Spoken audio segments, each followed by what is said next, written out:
Помните канал Крипто, который я месяц назад вам рекомендовал? Так вот, канал подрос, и более того, на нем вышла первая авторская страшная история. Олег, создатель канала, попросил меня, чтобы вы, как эксперты по мистическим историям, оценили его творение. Не будьте строгими, ведь он еще только в начале пути. Но конструктивная критика приветствуется. А если понравится, то обязательно подписывайся на канал. Ссылка на историю в описании и в закрепленном комментарии.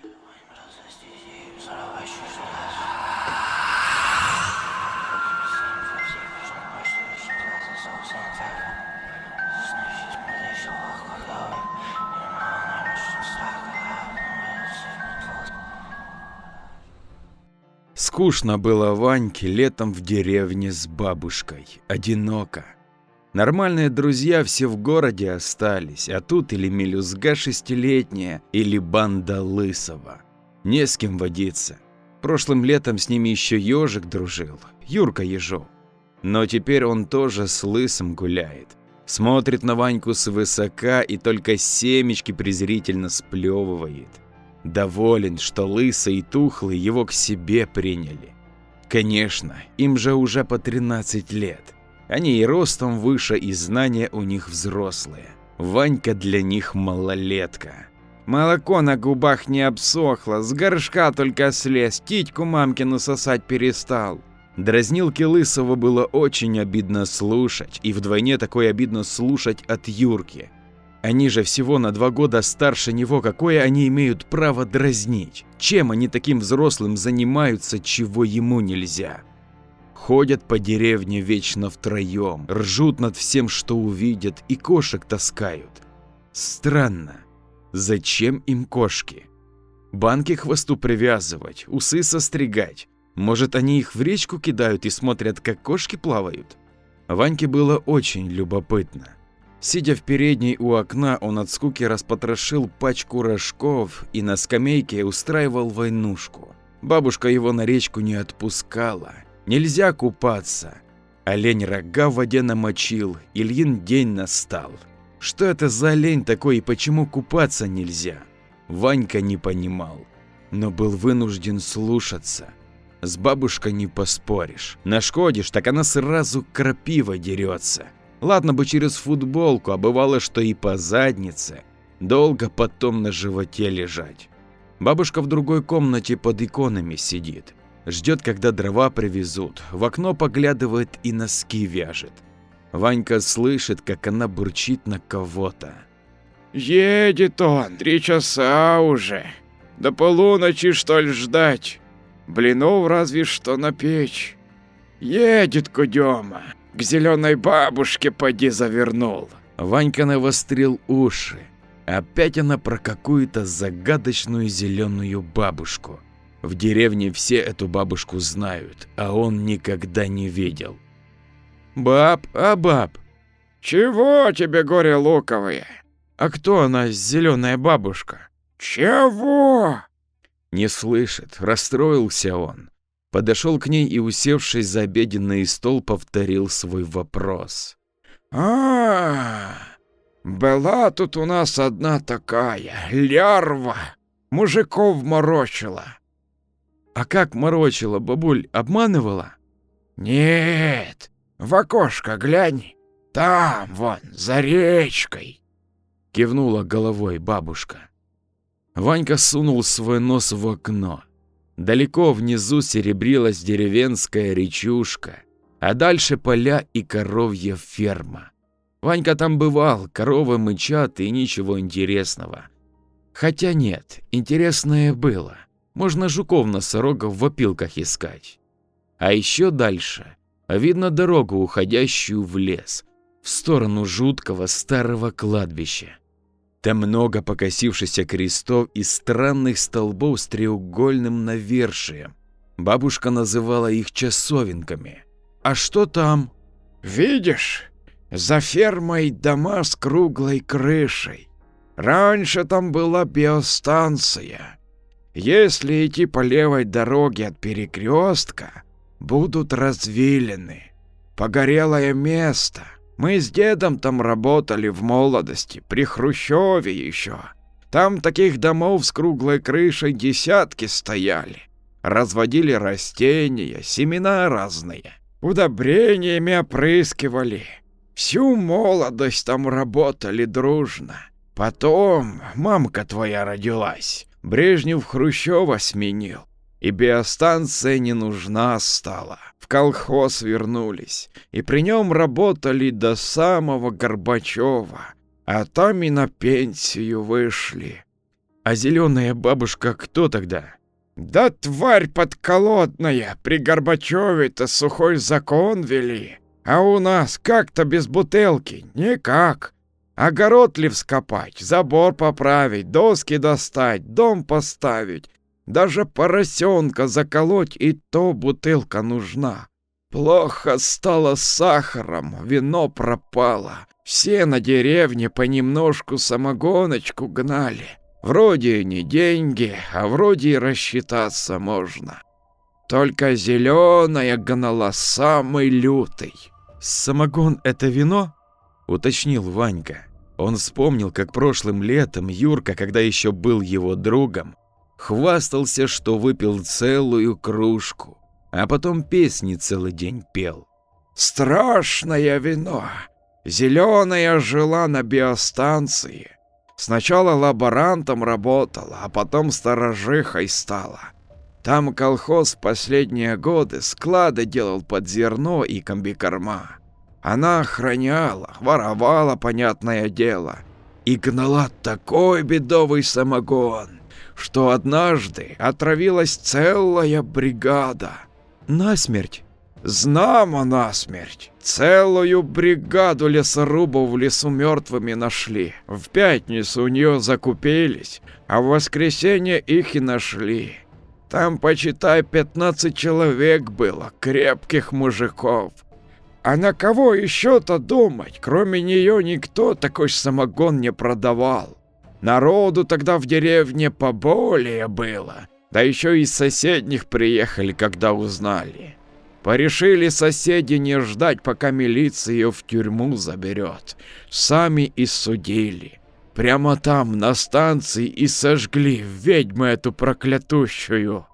Ого, взаправду? Чё уж это распустил? Не то заскрипела, не то засмеялась бабушка. Может и вправду, а может я наврала. Теленок-то мокрогубый, смотри, если ночью реветь начнешь, не дам тебе больше на сеновале спать. Ванька обиделся и надулся. Подумаешь, какой-то ведьма его пугать вздумала. Он уже давно никаких ведьм и чертей не боится.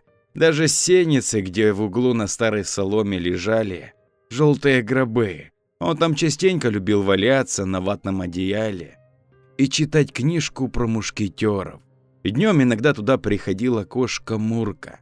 Лежала рядом, мурлыкала. И уж совсем хорошо было, когда шел дождь. Дремлешь себе на одеяле, рядом кошка свернулась калачиком. И звуки дождя такие убаюкивающие. Бабушка, казалось, и не заметила его обиды. Вот, с тех пор у нас так и повелось в деревне. Как испроходится человек, самогонки обопьется, дурью страдать начнет, так и посылают его не к черту, а прямо к ней, к зеленой бабушке. Кудема, до вечера дров обещал, 4 час. В магазин пора, хлеб уже привезли, а его все нет. Так может, я за хлебом схожу? Ванька понимал, что бабушка за хлебом хочет идти не просто так. Хочется ей лясы с подружками поточить, постоять в очереди, новости местные обсудить. А внука, если послать, так ничего же и не узнаешь. Сиди уж, машина как приедет, надо за дровами присмотреть. Сама я схожу, чай Зинка оставит. В запас буханочку-то. Где-то вдалеке послышались фыркающие и ревущие звуки. Бабушка встрепенулась, отложила вязание, начала шарить в комоде.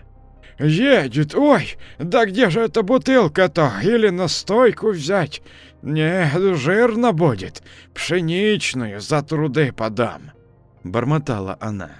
Ванька пулей вылетел во двор, ему хотелось первым встретить машину. Кудема привез не дрова, а какие-то тощие обрезки. Свалил во дворе целую гору. Бабка только охала, как этим печку топить. «А чё ты хотела за пол-литра?» — усмехался водитель. «Это же рейки, не кондиция, зато почти даром. Смотри, Сергеевна, как их до хрена!» «Да как их в дровник-то, они же длинные, супостат! Вот куда ты мне прикажешь их девать? Ты мне чё говорил, дрова? Где же дрова?»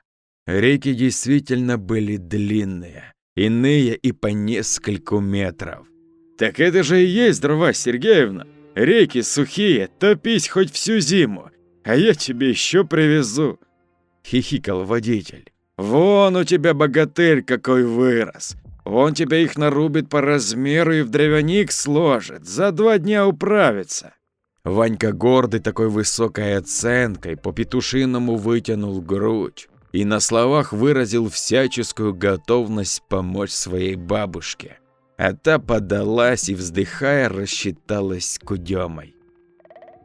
Через день Ванька уже злился на Кудему и на бабушку. Эти проклятые реки все не убывали. Весь остаток дня он рубил их на деревянном чурбане топором, а потом относил их в дровяник. И весь следующий день также. Рубить было поначалу очень легко, а потом очень быстро надоело. Веселое времяпровождение превратилось в монотонную, скучную повинность. Он уже и забыл, как сам хотел переколоть их все, заслужив этим благодарным поступком благодарность и признание своей бабушки. Да он тут до сентября не закончит. И Ванька начал хитрить. Снял рукавицы и работал голыми руками. Очень быстро натер на ладошках мозоли до пузырей, после чего печально продемонстрировал бабушке свою трудовую травму. Она, охая, намазала ему руки вонючей мазью и замотала бинтами. Приказала лежать в кровати, пока не заживет. Напекла пышных блинов, но Ванька долго под присмотром не вытерпел. Убежал на сеницу книжки читать. Это место для него было личным укрытием. Бабушка ругалась, мол, простудишься неслух, ночи холодные стали, нельзя на сквозняке спать, а кроме того там темно. Глаза испортишь в полумраке читать. Да какое темно, возражал Ванька. Он возле самой дверцы себе гнездо свел. Дверцу приоткрыл, и днем света вполне достаточно. Через эту дверцу сено на сеницу закидывают. Дядька приезжал 2 недели назад и заготовил целый сток свежего сена на зиму для бабушкиной козы. Хорошо там лежать, уютно.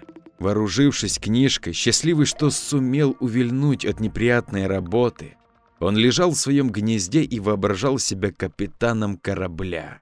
А тут еще и Мурка пришла, улеглась рядом и стала себя вылизывать. Он погладил ее раздувшийся пятнистый бок, кошка благодарно замурлыкала. Скоро у Мурки появятся котята, хоть какое-то развлечение будет. Может, он успеет даже поиграть с ее малышами к окончанию летних каникул.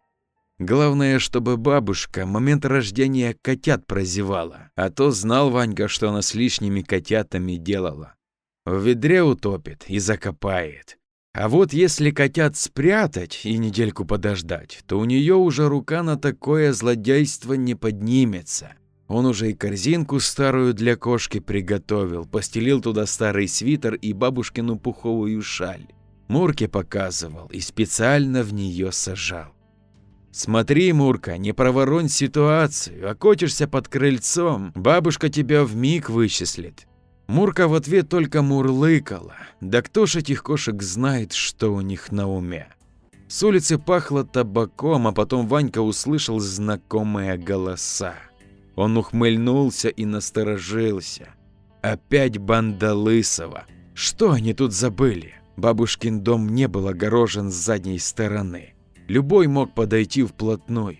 Осторожно выглянув за дверцу, он увидел Лысого и его дружков, прятавшихся в кустах сирени, напротив у дома Бокаревых. Они курили и, судя по всему, обсуждали что-то очень важное. Лысый был очень вредным и злым пацаном. Его родители работали, по словам бабушки, от случая к случаю и постоянно пили. Лысого он ненавидел и боялся еще с раннего детства, когда тот воровал у него игрушки, а если ему что-то в тебе не понравилось, мог и побить. Он считался в деревне первым разбойником и хулиганом. Тухлый был ему под стать. Очень толстый, постоянно потел, громко портил воздух и отвратительно рыгал. Раньше бабушка держала в пристойке козла. В прошлом году его зарезали. Так уж на что козел был вонючий, то Тухлый вонял так, что козел с ним и рядом не стоял. Всегда с ним деревенские и приезжие налито ребята играть отказывались. Говорили, что даже одна девочка в обморок упала, когда он к ней подошел близко. Только один Лысый и терпел этого вонючего Борова. Как с ним связался Юрка, вот это совсем непонятно. Он же нормальный был, вместе играли, ходили на рыбалку и по грибы, на гороховое поле бегали, горох воровать. Потом вместе от поноса мучились.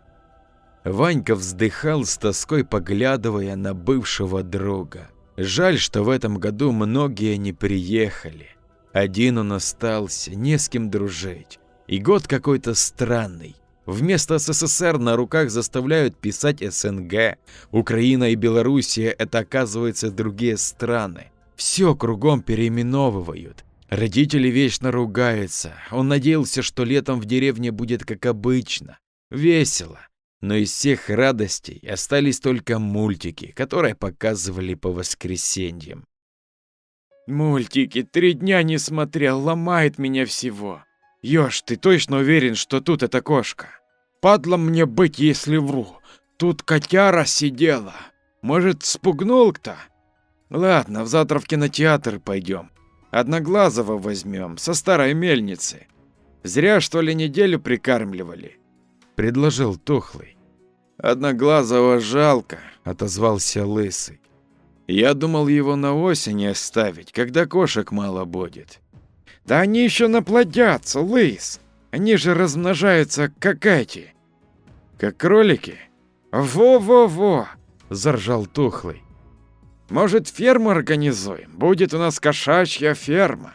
Лысый задумался, потом затушил папиросу. Да не, кошек в этом году и так хватит. Многие же не приехали. Я в брошенных садах одичавших видел. Десяток и так насобираем. А там, если что, сбегаем до соседней деревни. Тогда до завтра, спросил его Ёж. Ну, завтра часов 11 встречаемся на прогоне. Берем Одноглазого и идем смотреть мультики. Ванька наблюдал за ними, пока они не закончили разговаривать и не разошлись в разные стороны. Мультики? Ванька был без ума от любых мультиков, от нашинских и особенно заграничных. Том и Джерри, Дональд, ну погоди, Микки Маус, да что угодно, лишь бы не кукольные. Услышав, как они сговариваются идти в загадочный кинотеатр, он потерял покой. Сердце лихорадочно забилось. Как же он хотел пойти с ними? Что за кинотеатр, куда ходит банда Лысого? Дома Ванька и сам часто ходил по кинотеатрам и видеосалонам, где за рубль можно было целый час смотреть по телевизору веселую мультипликацию. Значит, где-то в деревне есть такой видеосалон. Только где? В местном сельском клубе? Ванька буквально на днях проходил мимо него. Сельский клуб был закрыт, а на дверях висел большой железный замок. Неужели его открыли? Он дождался, пока бабушка уйдет в гости, и выкрал у нее из кошелька немного мелочи, после чего побежал проверять. К его глубокому сожалению, сельский клуб находился по-прежнему в закрытом состоянии.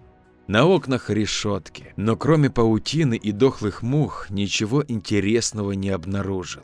При попытке обойти клуб Ваньке пришлось столкнуться с высоченными зарослями крапивы и бросить затею изучить здание из черного входа. Тут точно очень давно никого не было. Почесывая обожженные крапивой руки, он, вздыхая, поплелся домой. Да где же они смотрят мультики-то? У кого-то на дому, у кого-то есть видеомагнитофон. Ух, подружиться бы с таким, у которого он есть. В городе только у двоих из его класса видики были. Так они тоже на остальных свысока смотрят, шушукаются, меняются кассетами. Восставших из ада смотрят, Фредди Крюгера. Ничего, отец обещал Ваньке к осени Дэнди купить. Посмотрим тогда, кто круче. Они со своими фильмами или Ванька. Пока Ванька возвращался домой, в голове у него созрел гениальный план. Проследить за бандой Лысого и выяснить местонахождение таинственного видеосалона.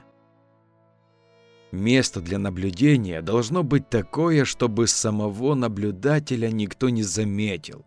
У бабушки на горке, спускавшейся к реке, был небольшой отдельный огородик. Если спуститься ниже, попадешь к баням, а оттуда шла тропинка к заросшей старой водяной мельнице. С мельницы прямая дорога к мосту и располагавшейся на другой стороне коровьей ферме. Прогоном считалась основная дорога. Значит, банда встречалась на основной, и со стороны бабушкиного огорода их очень хорошо будет видно. «Баб, баб!» – напал Ванька на бабушку. «Давай я тебе грядки на том огороде выпалю». «Отстань, дурень, нечего там делать!» – отмахивалась от него бабушка. «Ну, пожалуйста, ну, баб!» «Да тьфу на тебя! Вон мотыгу возьми, поскреби там мокрицу!» Ванька обрадовался. Мокрица трава легкая, пали не хочу. На следующее утро, наскоро позавтракав и прихватив мелкую мотыгу, которой бабушка рыхлила цветочные клумбы, он побежал на огород. Ванька торопился выполнить всю работу пораньше, чтобы бабушка, вздумай она явиться проверить его, ни о чем не заподозрила. Он яростно скреб дорожки между грядок, заросшими кудряво-зеленой травой, собирал в небольшие копенки и относил на край огорода. Травы было очень много, и Ванька быстро устал. Ладони и коленки стали зеленого цвета. Он отдыхал, спрятавшись в кустах черной смородины, и угощался последними переспелыми ягодами. Лысый не появлялся, как не было и других. Несколько раз проезжал грузовик, гремя пустыми бидонами. Один раз проехал со стороны фермы трактор. Скукота. Ванька понаблюдал некоторое время за дорогой и снова вернулся к грядкам воевать с мокрицей. Крики он услышал уже ближе к обеду. Пришлось присесть на корточки, чтобы не быть замеченным. Он бросил мотыгу и приступил к наблюдению. Лысый, Тухлый и Юрка, видимо, встретились не на прогоне, а сейчас ловили кота на старой мельнице. Кот сопротивлялся и в руки идти не хотел. Лысый громко ругался и обещал Одноглазому оторвать уши. Они загнали кота на чахлое деревце и бесцеремонно оттуда стащили. «Ну вот опять», – подумал Ванька, наблюдая, как они запихивают мяукающего кота в мешок. «Зачем им это? Будут с котом мультики смотреть? Дурь какая-то». Тухлый закинул шевелящийся мешок себе на плечо, и банда, к немалому удивлению малолетнего шпиона, пошла не в деревню, а к мосту. «Топить пошли?» – догадался Ванька. От Лысого можно было и не такой гадости ждать. Среди деревенских старух ходили слухи, что однажды, балуясь, этот малолетний изверг облил бродячую кошку бензином и поджег, а потом смеялся, наблюдая, как она бегает. Впрочем, словам старухи, собиравшейся почесать языком на деревенском пятаке, тоже особо веры не было. Врали безбожно про все и про всех, от скуки или от старческого слабоумия. Вон как про самого Ваньку по всей деревне слухи распустили, когда он в прошлом году, играя случайно задом, упал в свежую коровью лепешку. Ему пришлось срочно бежать домой, чтобы штаны поменять. Один раз всего перепачкался, а старухи увидели и дружно решили, что у него глисты. Даже родная бабушка поверила и после заставляла горькие таблетки глотать. Банда Лысого благополучно пересекла мост. Врут старухи, уверился Ванька, как есть врут. Идти следом за ними через мост было опасно. Точно заметят. Ванька почесал затылок, вспомнил, где находится брод через речку, и отправился к нему. Чтобы не вымокнуть, пришлось снять сандалии и шорты. Воды на середине было по пояс. Вода очень даже теплая. Ничего эта бабушка не понимает, при чем тут погода и какой-то олень. Думал про себя Ванька, осторожно шагая босыми ногами по илистому речному дну. Выбравшись на берег, он осмотрелся и начал торопливо одеваться. Банда была уже возле самой фермы. Значит, видеосалон где-то там. Только где? В домике председателя? А может, там, где была машино-тракторная станция и стоял красный длиннющий комбайн? Странно. Очень странно. Стараясь не упустить их из виду, он побежал. Остановился только у тихо гудевшей трансформаторной будки, переводя дыхание. Банда о чем-то шушукалась на углу, в метрах 30 от него. Ванька присел на корточки и пополз вперед. Он не слышал, о чем они говорят. Совсем рядом за стеной мычали коровы. Появилась какая-то неопрятная женщина в грязном переднике. Кажется, мать Лысого. Они о чем-то начали говорить, а потом Ванька увидел, как она передала Лысому красную папиросную пачку. «Ого, ну у него и мама», – думал в смятении маленький шпион.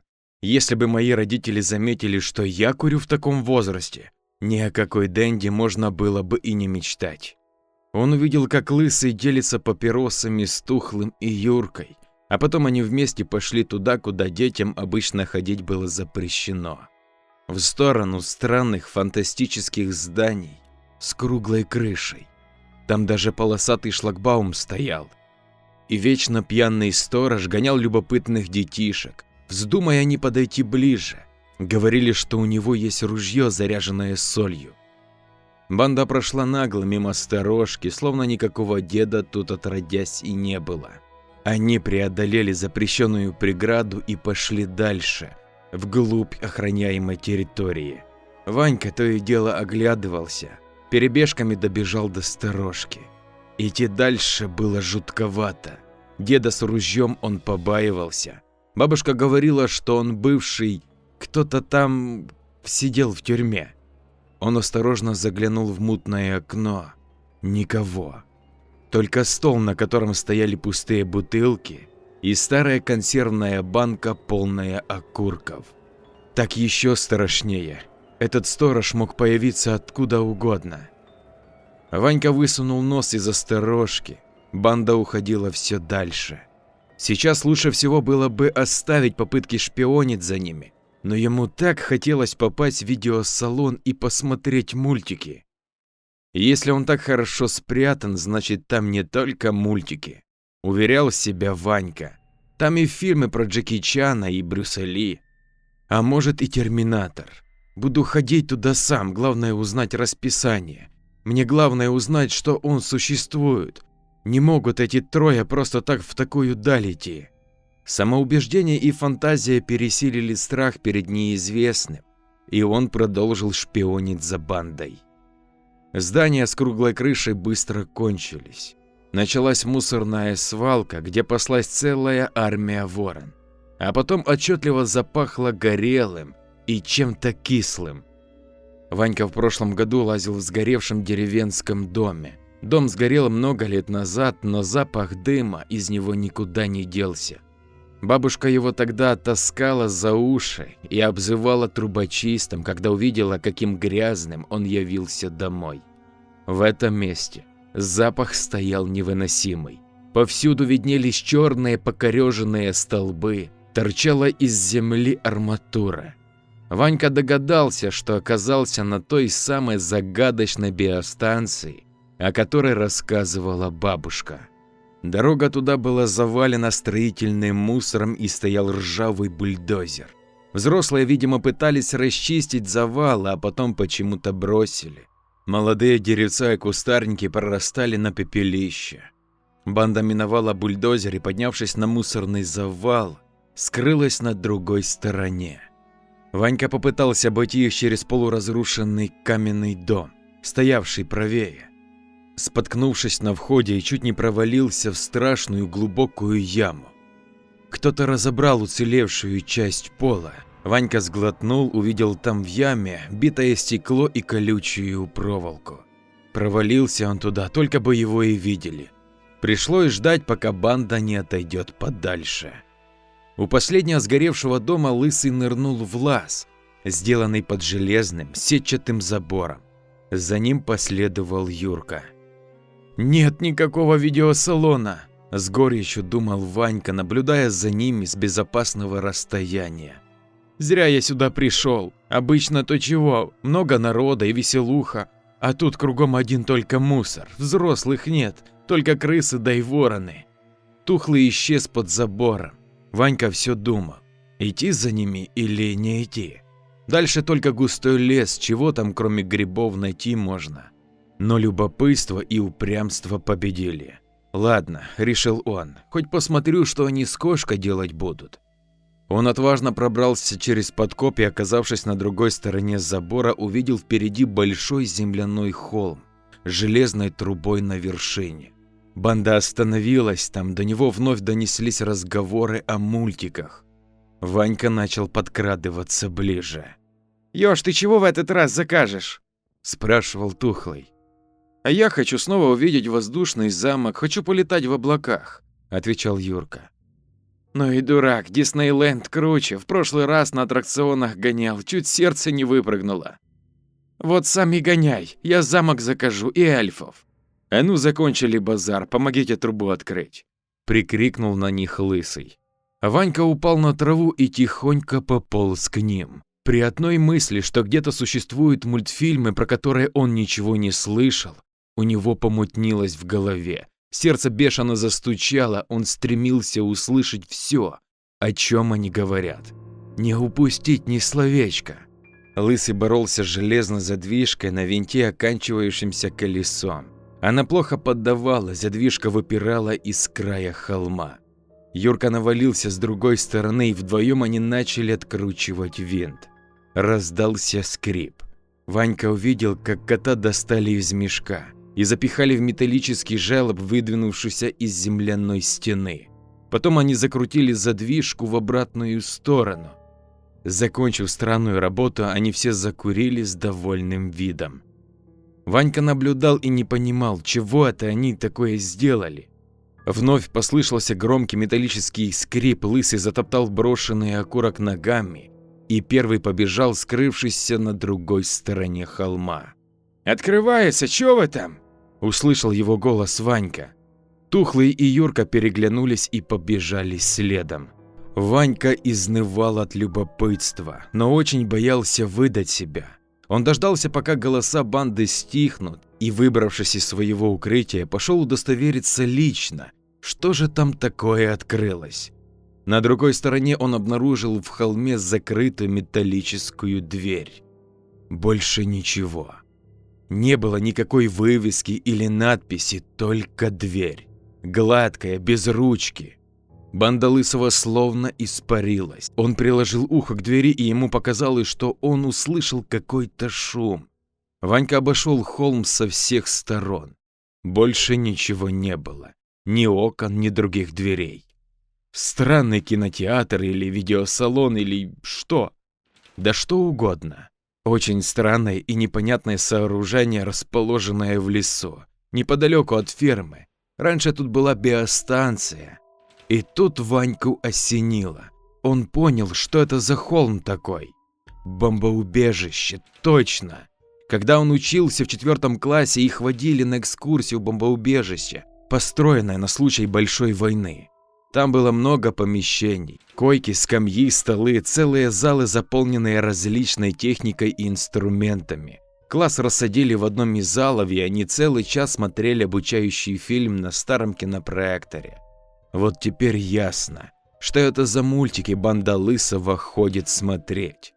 Они нашли старое бомбоубежище и теперь вовсю смотрят фильмы и мультфильмы со старых кинолент. Ванька знал, что иностранная киноиндустрия производила мультипликацию намного больше и разнообразнее, чем советская. Он это по телевизору в передаче видел. Похоже, тут этих мультиков целый склад. Только зачем им кошек в трубу закидывать? Он нашел подходящее место для слежки со стороны двери, наломал березовых веток и устроил под деревом некое подобие лежанки. Ему очень хотелось узнать, как туда можно проникнуть.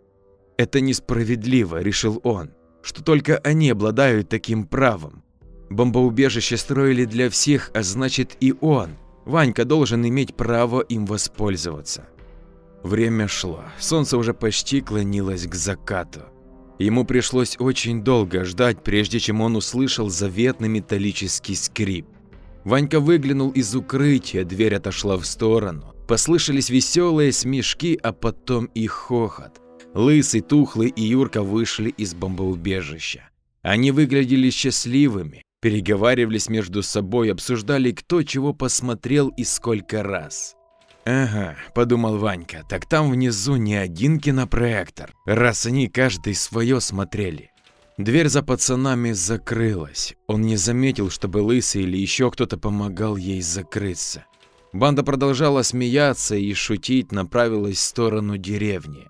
Ванька дождался, пока они отойдут подальше, и кинулся к двери. Осмотрел. Ничего. Как же ее открыть? Он оставил дверь в покое и подошел к задвижке. Открутил винт, посмотрел, как появляется труба. Заглянул в нее. Широкая. Из темной глубины доносился тихий гул и бурчание. Ванька закрутил винт обратно и задумался. Потом выждал некоторое время и решил обойти ферму через колхозное поле. Он вышел на поле и размышлял. Кошка. Они запихнули в трубу кошку, и дверь открылась. Что-то ему это напоминало. Механизм игрового автомата. Отец как-то раз объяснял ему устройство. Кидаешь монетку, и механизм реагирует на вес. Может, поэтому дверь и открывалась. Они кидают в трубу кошку, кошка попадает в бомбоубежище, механизм открывает дверь. Так а куда потом девается кошка? Она попадает в бомбоубежище, а потом бегает через подземные коммуникации? Поэтому они ловят новых кошек. Сколько весит кошка? 3-5 килограмм. Найти подходящую кошку и тоже попробовать открыть дверь? А если кошки, блуждая под землей, потом не могут выбраться наружу и гибнут? Использовать кошку было жалко. Ванька со злости пнул ногой большой ком земли. Ком отлетел в сторону и вдруг начал самостоятельно прыгать. Он удивился и, погнавшись следом, схватил его. Жаба. Большая земляная жаба. Мальчик машинально взвесил ее в руках. Тяжелая. А если этих жаб да набрать побольше? И он оглянулся в сторону леса, где таилось загадочное бомбоубежище. Весь следующий день он лазил по колхозному полю и искал жаб. Насобирал целый мешок. Бабушке наврал, что отправился в лес за грибами, а сам побежал к заветному холму. Кое-как открутил задвижку и начал заталкивать в появившуюся трубу недовольных амфибий. По несколько штук за раз, а потом бегал, проверял, не открылась ли дверь. Мешок опустел, но к его глубокому сожалению, дверь так и не сдвинулась с места. Ванька застонал от разочарования и начал биться о нее лбом. Дурак, дурак, ну при чем тут жабы? С таким же успехом можно было закинуть в трубу увесистый кирпич. Зачем он на это бесполезное занятие целый день свой потратил? Кошка, животное юркое, может, она должна была где-то внизу пробежать и включить механизм открытия. Он же помнил, дверь открывалась не сразу. А жабы, они же медленные. До посинения можно ждать, сработает или нет. Бесполезно, все бесполезно. Неужели придется пожертвовать кошкой? Пребывая в самых расстроенных чувствах, он пнул на прощание проклятую дверь, а потом решил убрать за собой улики. Закрутил задвижку обратно, словно ничего и не было. А то мало ли, Лысый придет и сразу догадается, что тут побывали чужие. Уже стемнело. Он выбирался из леса практически на ощупь. В потьмах, зацепившись ногой за торчащий из земли корень, потерял равновесие и свалился во враг. Больно ударился головой, поцарапал щеку и почти сразу промок. На дне оврага скопилась вода. Ванька чуть не заплакал от горя, когда, поднявшись на ноги, увидел, в какое облепленное грязью и листьями чучело он превратился. Вот бабушка ему теперь покажет грибы. И так весь день где-то шлялся, а вернувшись без грибов, да еще и в таком виде, влупит ему по 1 число. Поднял голову, прикидывая про себя, как ему лучше выбраться из оврага, и заметил металлическую решетку прямоугольной формы. Она закрывала вход в большую трубу. Мальчик сразу забыл про слезы. Овраг находился неподалеку от бомбоубежища, значит, труба тоже имела отношение к нему. Он вскарабкался по склону оврага к трубе и ощупал решетку. Не приварена, прикручена на болты. Можно ее снять и проползти по трубе, подумал Ванька. Только надо раздобыть ключи. В чемодане у дедушки в сарае, а чемодан лежит под верстаком. Пришлось продолжать свое вранье. Грибы собирал, набрал целый мешок, но в сумерках провалился в яму и еле выбрался. Поэтому в таком виде. Бабушка, прости, завтра я этот мешок точно найду. Дома запру хвост кобылей. Все нервы мне измотал обормот проклятый.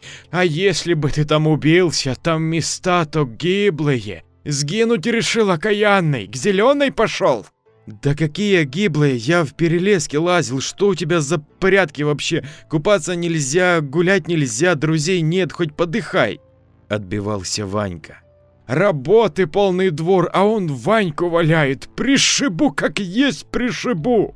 А я тогда голодовку объявлю, сама свои щи жри. Я для нее грибы собирал, а она... Ванька воробушком взлетел по лестнице на сеницу и спрятался там, пока бабушка не утихнет. Эх, какой стал! Бушевала внизу бабушка. Грудь колесом, хвост топорщит, от горшка 2 вершка уже характер свой показал. В кого только такой уродился? В зеленую бабушку, огрызался Ванька. Его бабушка вдруг неожиданно и громко всхлипнула. Повисло гнетущее молчание, а потом он услышал, как скрипят половицы. Ваньке стало не по себе. Складывалось впечатление, будто бы он со зла сказал то, что не должен был говорить. В тот вечер она больше не произнесла ни слова. Молча ушла и всю ночь просидела возле печки в передней комнате. Ванька попытался помириться, но натолкнулся лишь на холодное молчание. Он снял с себя грязную одежду, умылся и, вздыхая, отправился спать. Все утро они не разговаривали. Бабушка молча поставила перед ним тарелку молочного супа с макаронами и ушла на огород. Ванька поклевал завтрак, потом вспомнил, что давно не видел домашнюю кошку. Обычно по утрам она всегда отиралась на кухне, мяукала, требовала еды. Неужели окатилась? Он оделся, обыскал дом, кошки нигде не было. Проверил сеницу и чердак тоже. Нет, обыскал двор. Пусто. Козу бабушка по утрам выводила за ограду объедать траву на пустырях и соседских лужайках. На всякий случай проверил под крыльцом. Всякое бывало. Могла и там спрятаться. Мурка как сквозь землю провалилась. Бабушку спрашивать было опасно. Разговор мог зайти про котят, а у него с ней и так натянутые отношения. Ванька пошел в сарай. Нашел чемодан и раскрыл его. Ага. Целый ворох ключей. Какой-нибудь дай подойдет открутить решетку. Ванька нашел на верстаке сумку из-под противогаза, в которой хранились старые засохшие кисти, вытряхнул их оттуда и переложил в нее самые подходящие, на его взгляд, ключи. Тут он услышал тихий писк, но занятый делом сначала не придал этому значения, подумав на птицу. Писк стал сильнее. Ванька поднял в голову и наугад спросил: «Мурка, ты?» Отозвалась откуда-то из полумрака кошка. «Черт, я же тебе просил, зараза! Бабушка, если увидит, отыграется на котятах по полной, ей сейчас только повод дай». Ванька вскочил и побежал на кошачий голос. Точно. Мурка устроила себе логово в дальнем углу сарая, спрятав кричащих слепых котят в старой фуфайке. Оставлять их тут было крайне опасно. Ванька погладил тревожно мурчащую кошку, пересчитал котят – 4.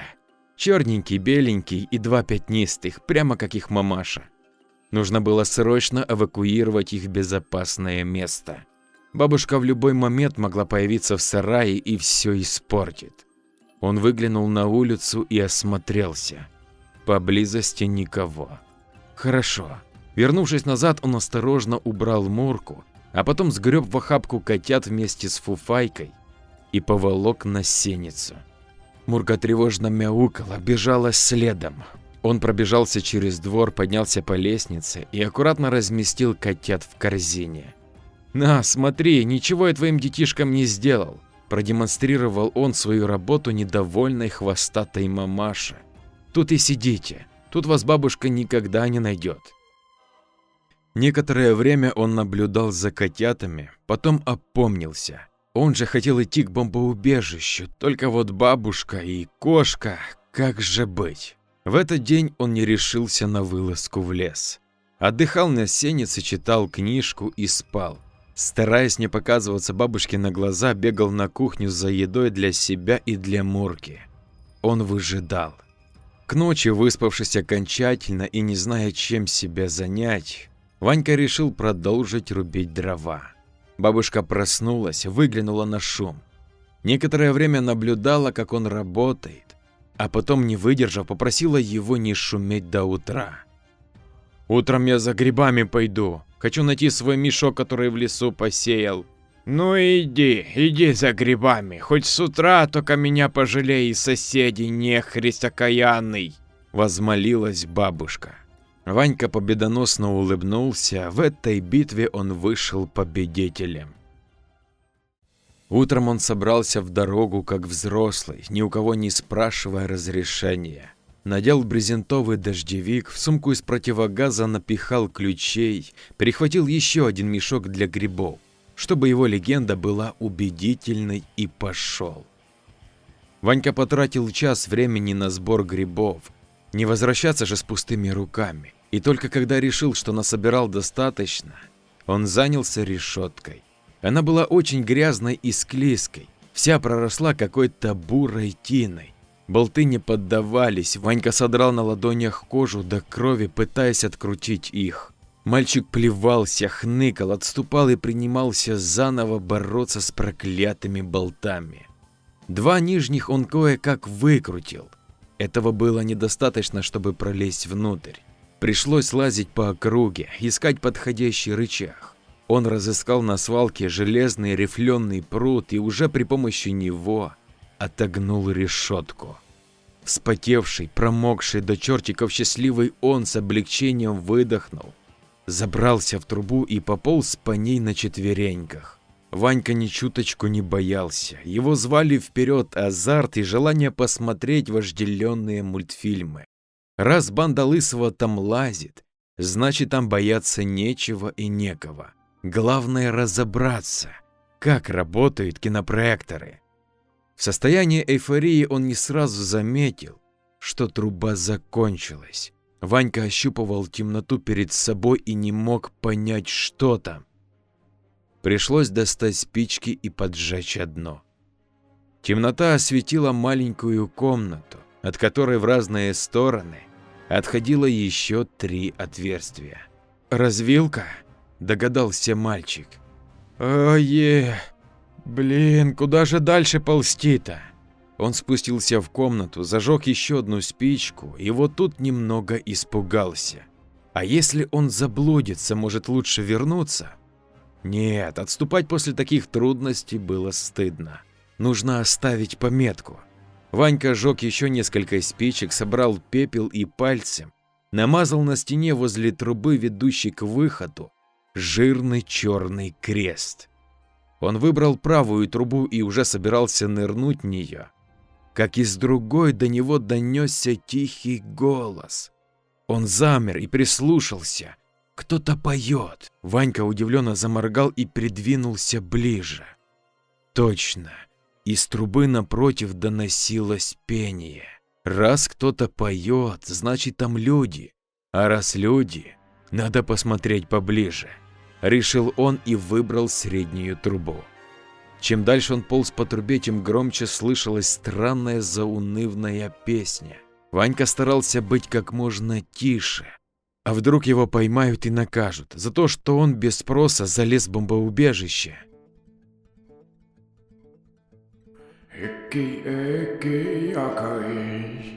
Экий, якой, ты, малыш, смотри, не плакай, хвост отрежу, шкуру прочь, и никому тебе не помочь. Экий,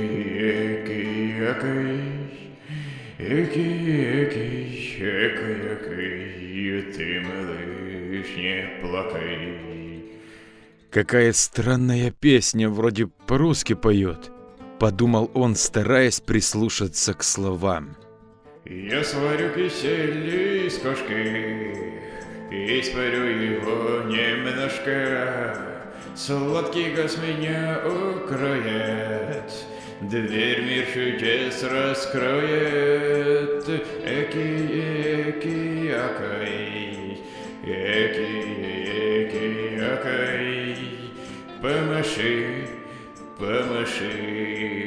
помаши хозяйке лапой.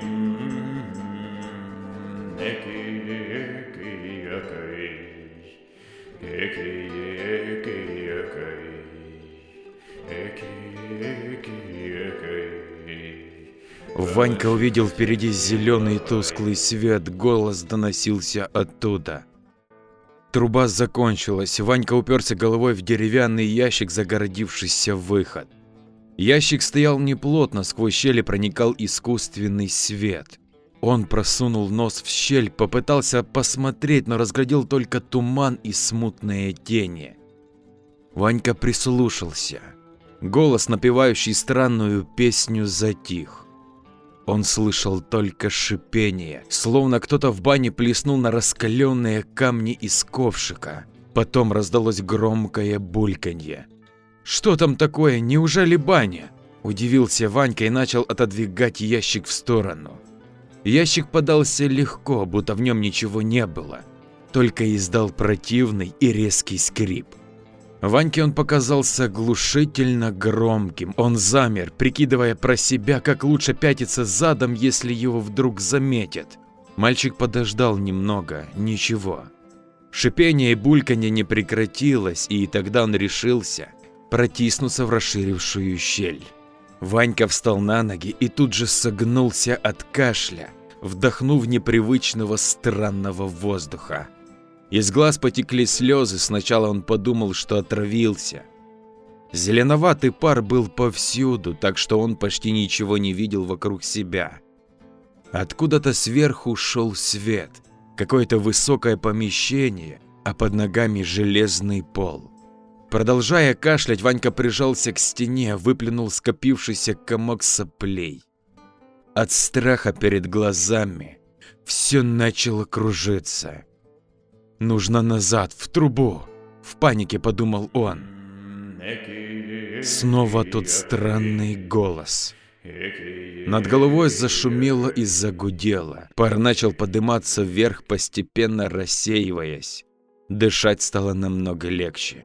Ванька вытер сопли, теперь стало намного понятнее, где он оказался. На площадке, которая шла по кругу внутри большой комнаты в форме цилиндра. В полу были решетки. Края площадки заканчивались перилами. Он подполз к перилам, посмотрел вниз и тут же отпрянул. Ему показалось, что его увидели. Там внизу возле каких-то пультов стояла высокая фигура. Он подождал немного. Ничего, никто не бежит ловить его. Не слышно шагов. Ванька осмелел и, снова придвинувшись к перилам, посмотрел вниз. Теперь стало ясно, почему его не заметили. Человек стоял к нему спиной. Ванька засопел, человек был какой-то странный. В резиновой одежде, на голове противогаз. Одежда была украшена перьями и стеклянными бутылочками. Больше всего мальчика смутил ржавый баллон на спине, вроде тех, что у водолазов по телевизору, и резиновые шланги. Шланги шли от человека к ящикам и пультам с разноцветными кнопочками, а один к узкой стеклянной колбе на железных ножках, в которой пузырилась зеленая жидкость. Фигура просто стояла и покачивалась из стороны в сторону. Ванька опустил голову за перила, обнаружив множество стеклянных сосудов, трубок, баллоны и еще открытые емкости, от которых шел пар. Какие уж тут мультики, причем тут мультики, ерунда какая-то.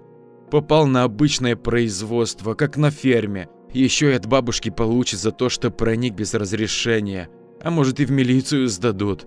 В милицию ему попадать нисколечки не хотелось. Ванька отодвинулся от перил и пополз на четвереньках по площадке, пользуясь тем, что человек внизу его не видит. Он подполз к ближней решетке в полу и посмотрел вниз. Увидел большой бак с серой пузырящейся жижей. Ничего интересного. Справа от себя обнаружил лестницу, сваренную из прутьев, по которой можно было спуститься вниз. Только зачем? Чтобы его поймали? Нет уж, сначала он тут все изучит. Ванька пополз дальше по кругу и обратил внимание на маленькие окна в стенах. Подобрался к ним, посмотрел. Первое окошко было мутным. Там он увидел только ящики, выступавшиеся из полумрака. Ящики интереса не вызывали. Ванька пополз проверить следующее окошко. А вот в этом окошке он увидел нечто любопытное. Большой зал, в котором стояли 3 кресла.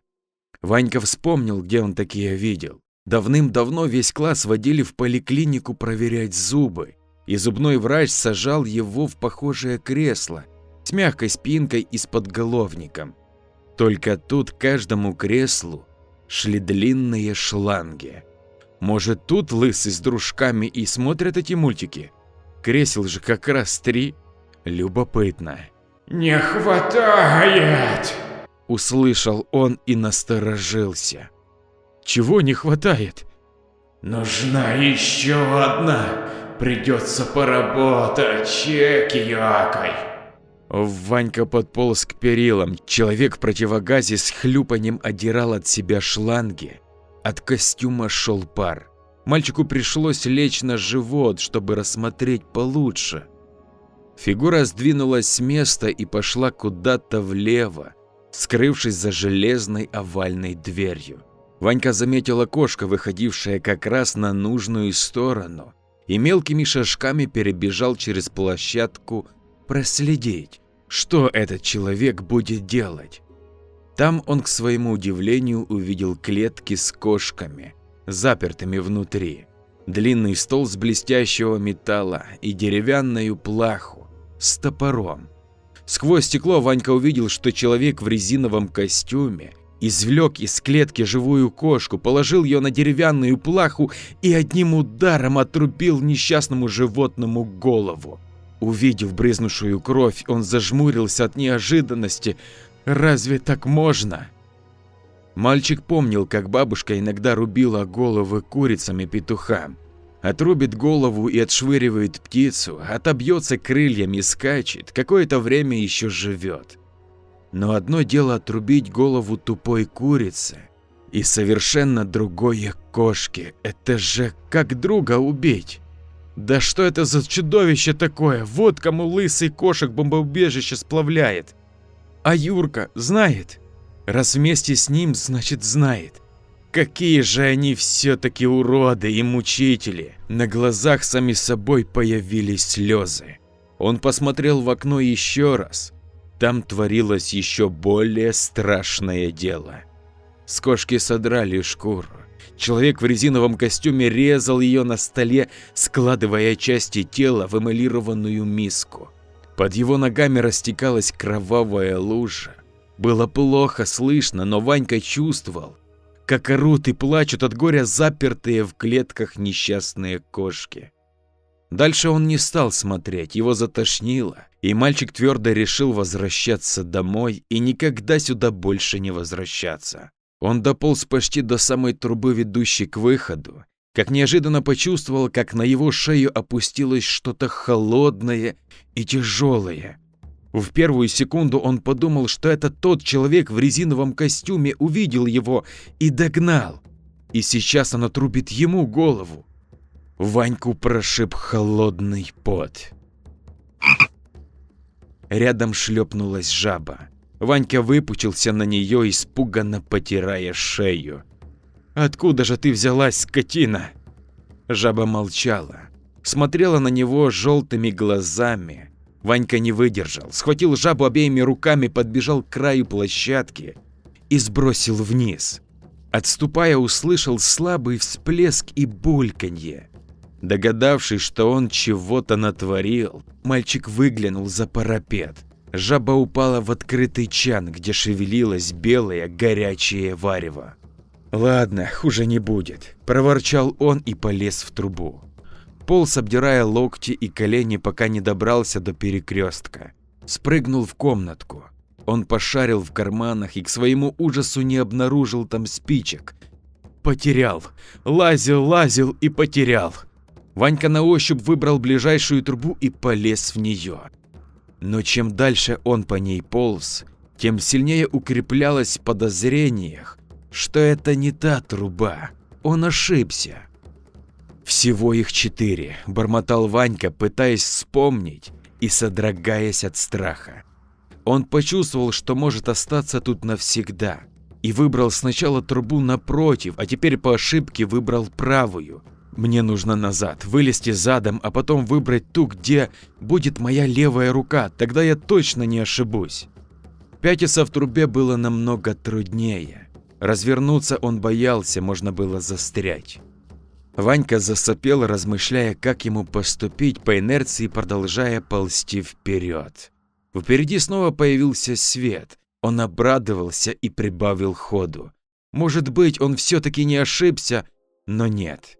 На своем пути Ванька обнаружил очередную решетку. Труба, похоже, проходила над залом, где стояли кресла. Человек в резиновом костюме возился там, поправлял трубки, протирал тряпкой что-то похожее на маску. «Провались ты к дьяволу!» В сердцах пожелал ему мальчик и испуганно захлопнул рот. Его эхо голоса разнеслось далеко вокруг. Тот в резиновом костюме услышал шум, поднял морду в противогазе, начал озираться. Ванька испуганно замер резко и тонко запищал звонок. Человек в резиновом костюме отвел взгляд от потолка и засуетился. Потащил новые шланги к креслам, начал подкручивать какие-то вентили. Ванька услышал шаги. «Здорово, здорово, бабуля, мы тебе свежую кошку в трубу закинули, скоро там мультики». Это голос Лысого. Изумился Ванька. Банда пришла. Так, уходить, не узнав, что они такое тут смотрят, было уже нельзя. Ему пришлось улечься боком и наблюдать. «Матвеюшка пришел и друзей привел, хорошо, как хорошо, что не забываете старушку». Услышал он голос этого страшного человека и вытаращил глаза. Чего? Этот урод старушка, бабушка? Да в нем роста почти 2 метра, что это за бабушка, которая вот так запросто кошкам головы чекрыжит? И кто это такой Матвей? До Ваньки не сразу дошло, что это имя Лысого. Да, этого упыря никто сроду по имени не называл. «Здрасте, здрасте». В разнобой поздоровались Тухлый и Юрка. «Все готово, все сделала. Последнее приготовление и запасы на зиму будут готовы. Свежую порцию я уже вам пригрела. А то истосковались по мультикам-то». «Ага», — хором ответила банда. «Рассаживайтесь, деточки, в креслах, занимайте места, а уж бабушка вам все включит. Хотите на радугу, а хотите в дальние страны, экиякой». Ванька увидел, как Лысый, Тухлый и Юрка разлеглись в креслах, подкручивая сиденье так, чтобы было удобнее. Старуха суетилась между ними, помогала, вела себя словно обычная бабушка, в которой вдруг нагрянули редкие, но такие долгожданные родственники. А кошек мне больше не надо. Хватит нам всем на зиму. Я запасов наделала. Да, все самое лучшее. Ходите в гости хоть всю зиму, только с оглядкой. Оглядкой, помните про наш секрет-то? Да, мы помним, бабуль. Нетерпеливым голосом ответил Лысый. Давай уже прибавь газу, 3 дня терпели. Потерпи уж чуток, Матвеюшка. Скоро будет, ведь сам знаешь, быстро нельзя, окочуришься. И где я тогда другого внука-то возьму? Ванька ждал чего угодно. Кинопроектор, видеомагнитофон и телевизор. Только ничего этого не было. Банда Лысого нацепила маски с трубками, которые тянулись куда-то далеко, и уснули. Он разочарованно фыркнул.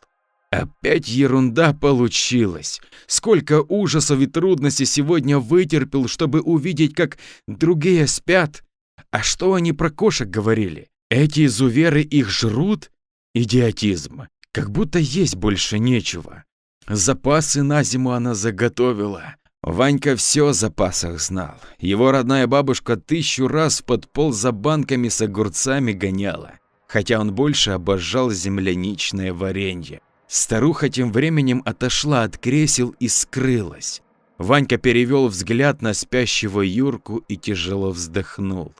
«Эх, Юрка, Юрка», – прошептал он, – «угораздило же тебя связаться с такими, а ведь нормальным пацаном был. Лежишь тут теперь, спишь. Что в этом хорошего? Лучше бы пошел со мной на рыбалку, как в прошлом году, или подсолнухи у соседей сшибать. А помнишь, солдатиков из свинца отливали?» Юрка застонал во сне, начал ворочаться. «Не нравится? Может, тебе просто стыдно? Может быть, я перед тобой в чем-то виноват? Отчего ты пошел дружить с ними, а не со мной? Что я тебе такого сказал? Что я сделал? Я извинюсь, честно». Следом за Юркой начал стонать Тухлый, а потом к ним присоединился Лысый, который начал биться в припадке так, что упал со своего кресла. «Фига себе мультики!» – пробормотал наблюдавший за ними Ванька. «Ай, бля!» – сорвал себя маску, проревел Лысый. Его начало сильно тошнить, он захлебывался, зажимал рот. У него брызгало из носа. Ванька перевел взгляд на других, их тоже корежило. Это чем это они таким дышат? Совсем дураки? Из темноты выскользнула бабка в противогазе и начала освобождать Юрку и Тухлого от их масок. Пизда, старая пизда! Выл Лысый, катаясь по полу. Ванька догадался, что происходит нечто странное. «Заткнись!» – грозно оборвала его старуха. «Газ был испорчен! Ваших рук дело, шутники! В могилу меня отправить решили!» Юрка и Тухлый повалились с кресел, их тоже начало тошнить. «Вся работа коту под хвост! Кто в трубу жаб подсунул, сознавайтесь!» – бушевала старуха. «Сами себя угробить вздумали, аглоеды! Я же вам русским языком сказала, только коты и кошки, и все! Не мы это с сукой буду, бабуся убью!» Лысый кое-как поднялся на ноги, пошатываясь, пошел на нее. Щелкнул раскладной нож. Ванька увидел, как старуха развернулась к нему и одной рукой подняла его в воздух, как пушинку. Лысый затрепетался, пытаясь освободиться. Нож полетел куда-то в сторону. «Меня убить вздумал, щенок? Да меня вся деревня убить не смогла. Сознавайся лучше, ты мне жаб подкинул, расшибу о стенку!» Так это про нее мне бабуля говорила.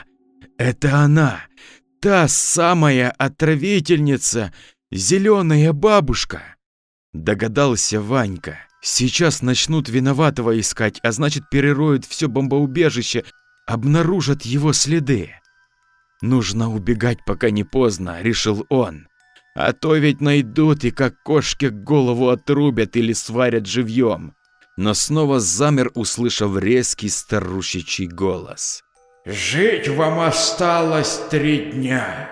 Вы вдохнули отравленный газ, и уже не важно, кто из вас виноват в этом. Если хотите жить, вы их мне принесете, а я вам за это время приготовлю противоядие. Мне нужно 12 кошек, чтобы обновить запасы. Это придется слить». «Да где мы их найдем, сколько бабуль? Мы и так всех кошек с деревни перетаскали», — всхлюпывал Лысый. «Пожалей нас, помогите». «Мне не важно, где вы их найдете. Те кошки, что в клетках, и новые, которых вы мне принесли, пойдут на новую партию газа. Хорошо, если в эту зиму нам хватит протянуть до весны.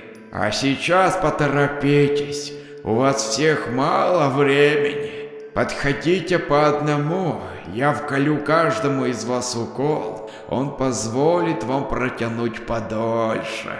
Ванька услышал, как подростки начали наперебой причитать и плакать. Оставаться больше не было никакого смысла, он начал пятиться. Сначала потихоньку, а потом как можно быстрее. Мальчик сам не понял, как вывалился из трубы на перекрестке. Он снова едва не перепутал направление, но собрался с духом. Постоял лицом к трубе, из которой вылез, и несколько раз перепроверив все, выбрал ту, что находилась по левую руку.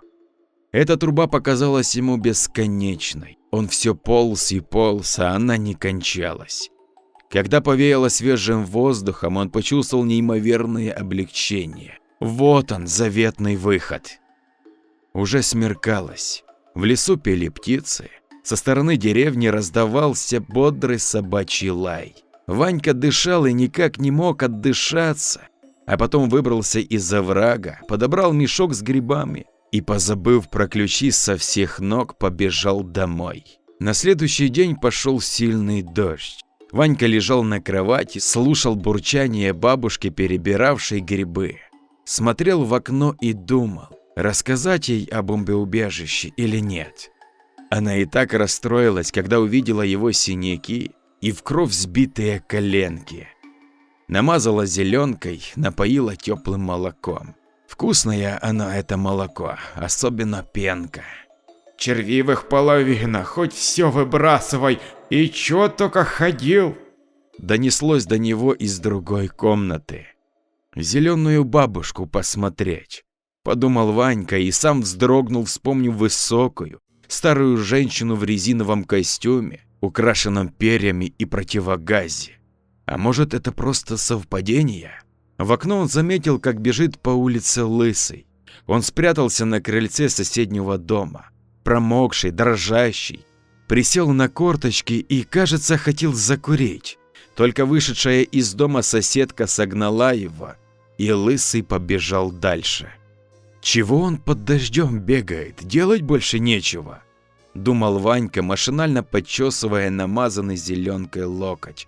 А потом вспомнил, нахмурился, начал одеваться.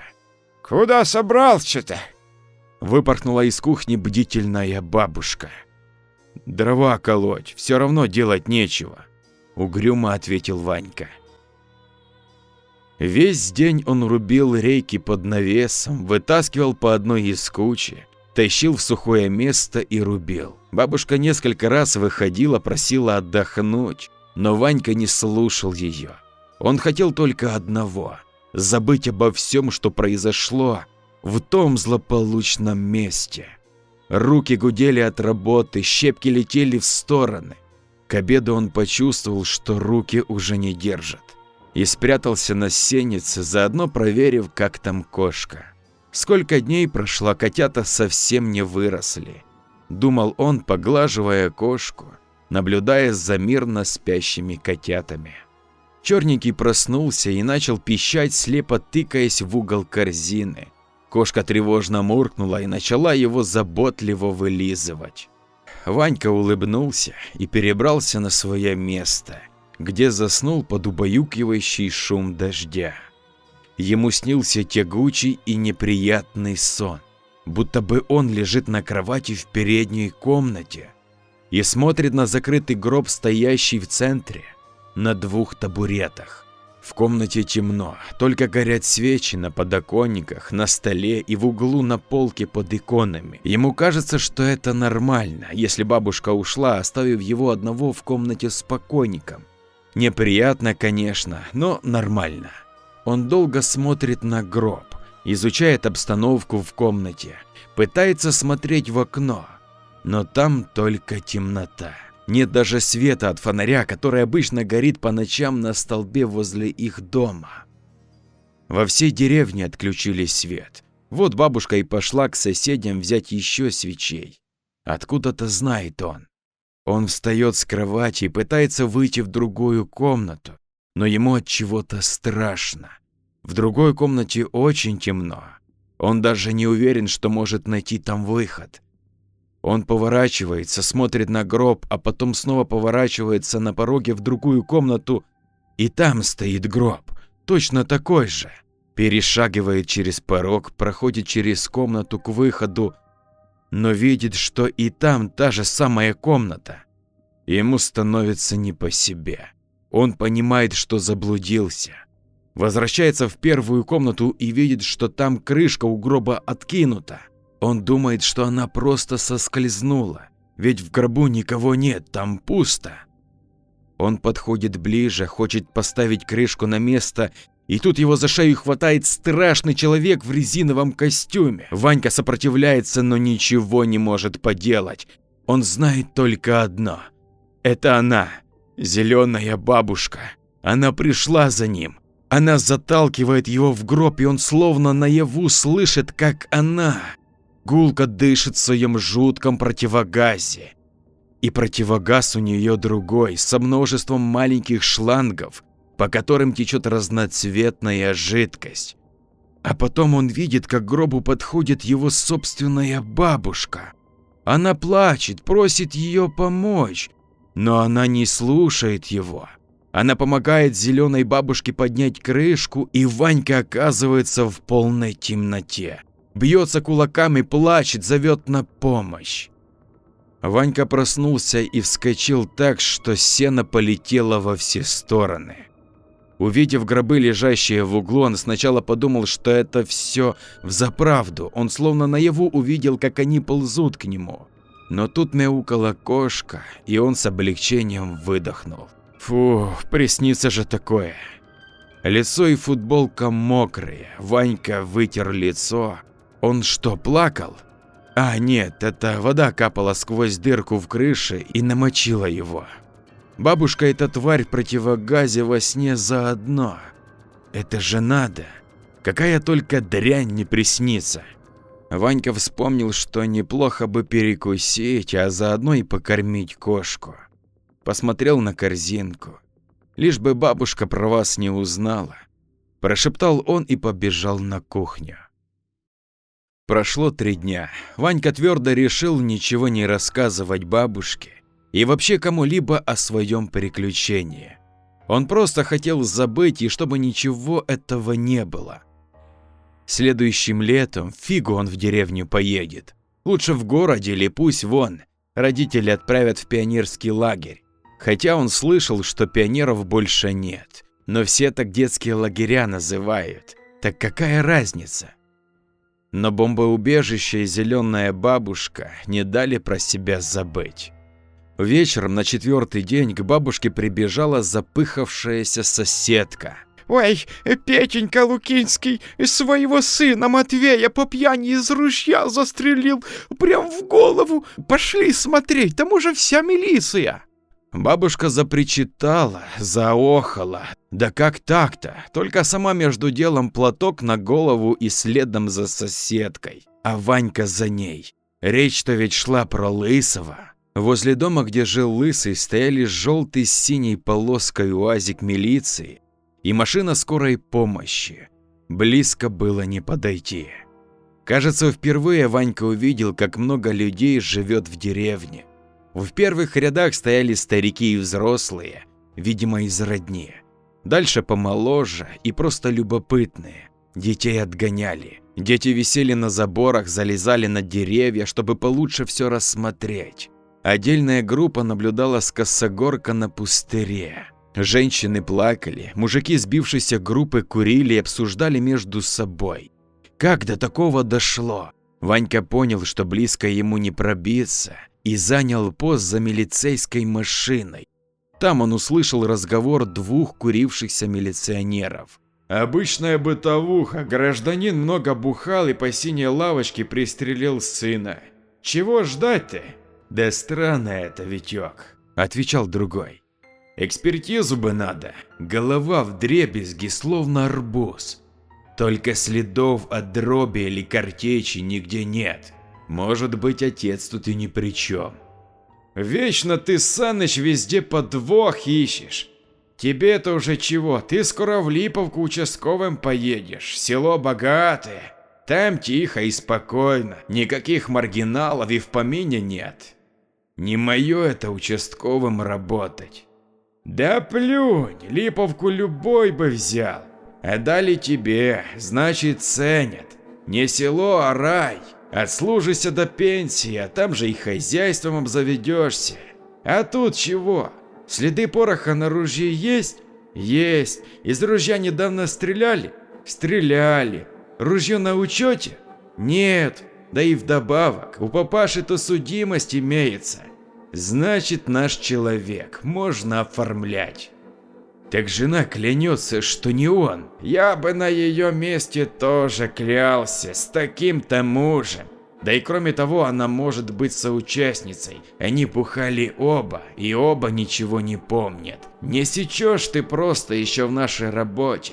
Если семья пьющая, то поножовщина, суицид, поджог, кража, ограбление – это верные спутники такой веселой жизни. В этот момент возле дома заголосили старухи, увидев, как санитары выносят тело Лысого на носилках.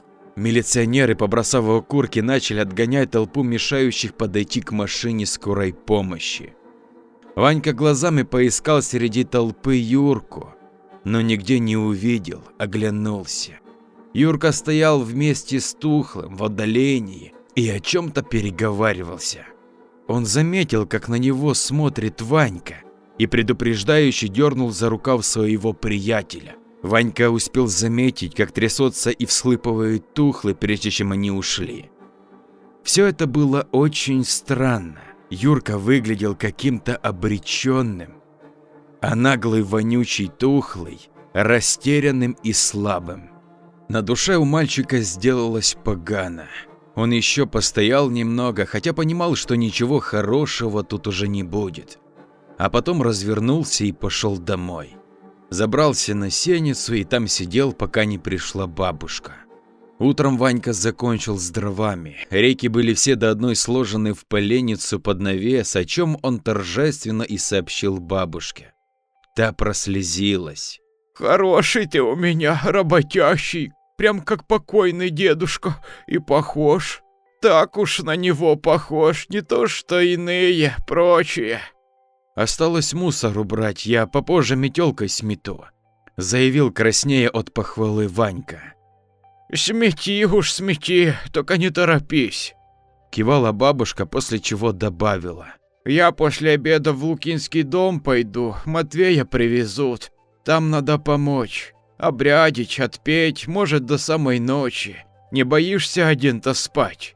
«Да чё мне бояться, я уже взрослый», — мотнул головой Ванька.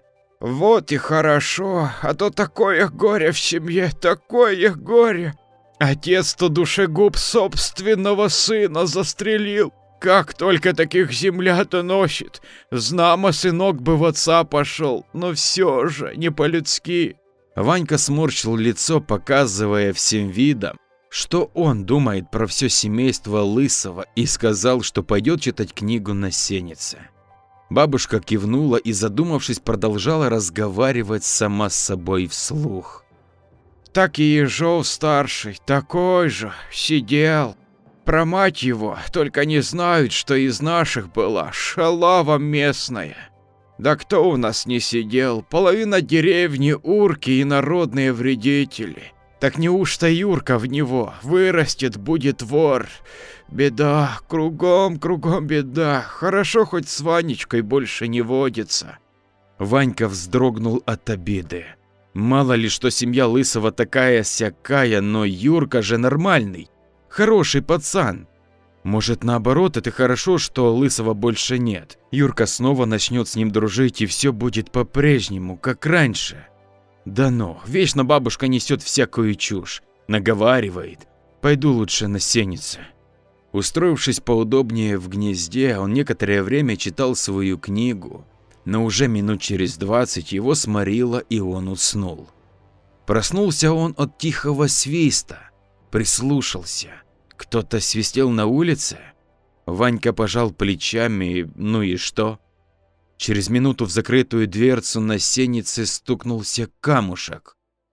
«Хулиганство!» – изумился Ванька. Мелкие пацанята, наверное, играют и решили посмотреть. Повернул дверную задвижку, открыл дверцу и увидел Юрку, стоящего внизу почти у самого дома. Юрка был очень бледен. Ваньке почему-то вдруг стало стыдно.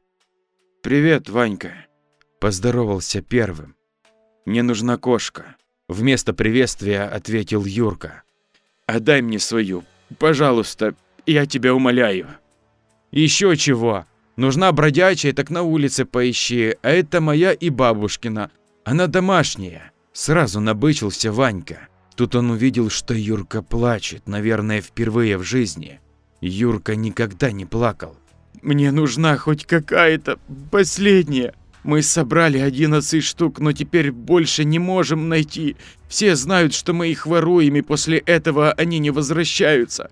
Нас выгоняют отовсюду. Своих мы уже отдали, мне нужна кошка, и поэтому я пришел к тебе, потому что я не знаю, у кого еще ее взять». Ваньке было страшно и больно такое видеть. Юрка плакал и валялся перед ним на коленях, но и Мурку отдать он тоже не мог. Не в такое время, когда у нее котята. Он не знал, что ему делать и как поступить.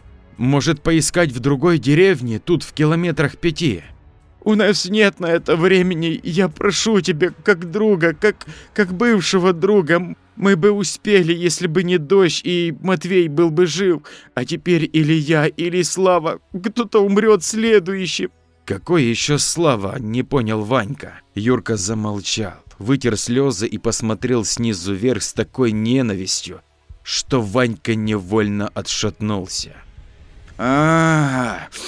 Так ты даже не знал их по именам.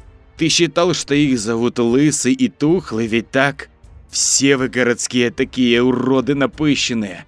Твоя бабушка правильно мне тогда сказала не дружить с тобой. Ты же нам не ровня, ты же из города, не то что мы ежовы помоечники». «Что моя бабушка сказала?» Задохнулся от обиды Ванька.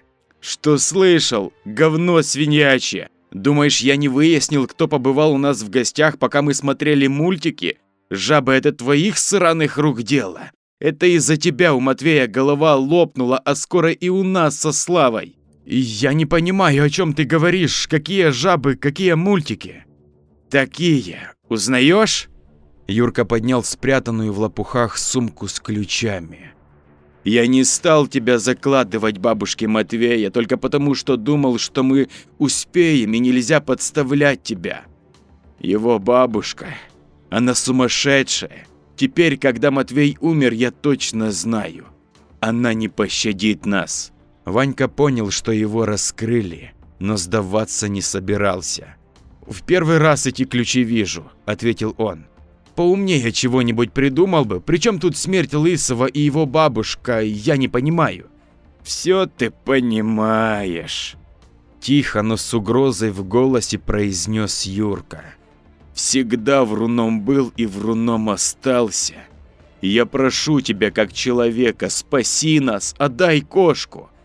«Не отдам, ищите в другом месте!» – буркнул в ответ Ванька и закрыл дверцу.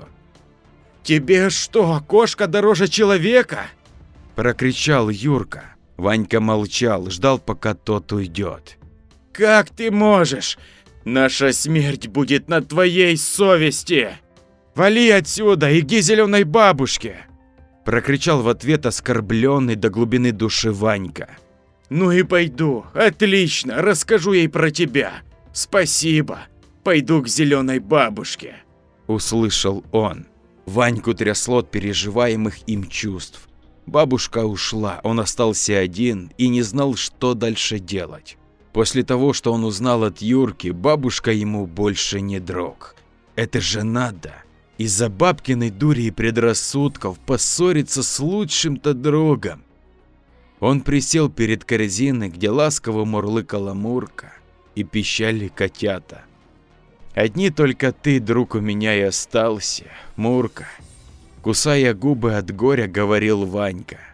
«Бабушка, оказывается, змея подколодная. Раньше я думал, что она просто Юрку недолюбливает, а она вон как, поссорила нас. И Юрка мне теперь не друг, повелся с Лысым и его зеленой бабушкой.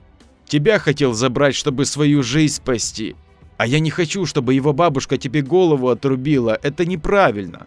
Надо им, пусть в другом месте ищут. Скажи мне, я ведь прав?» Мурка лизнула ему руку и ничего не ответила. «Эх, Мурка, неужели все бабушки такие? Вроде добрые, а коснись чего, кошку убить готовы. Одна котят в ведре топит и живьем в землю закапывает, а другая головы рубит. Ты считаешь это нормально?» Кошка молчала. Ей этот разговор был неинтересен. Ее волновали только ее котята. Не найдя утешения в разговорах с кошкой, он на всякий случай обошел весь дом. Проверил козу, дал ей немного сена. Потом погулял в огороде, сорвал с грядки 2 свежих морковки и, помыв в бочке с дождевой водой, с удовольствием съел. Ощущение чего-то гнетущего не отпускало. Ванька сел смотреть телевизор. Показывали гардемарины вперед, сразу все серии. Он так обрадовался, что не отходил от телевизора, пока не закончились. Мальчик посмотрел в окно только когда уже на экране шли титры последней серии и ахнул. Уже стемнело. Мало того, что стемнело, так на улице стоял густой туман. Дома напротив таяли в белом мареве, они были почти невидимыми. «Дождь, что ли, опять будет?» – удивился он. А бабушки все не было и не было. Ну и ладно, подумаешь, пусть хоть всю ночь шляется. За Юрку она еще ответит. Утром он собирался с ней серьезно поговорить насчет своего бывшего друга. Ваньку начало клонить в сон. Тумана на улице становилось все больше.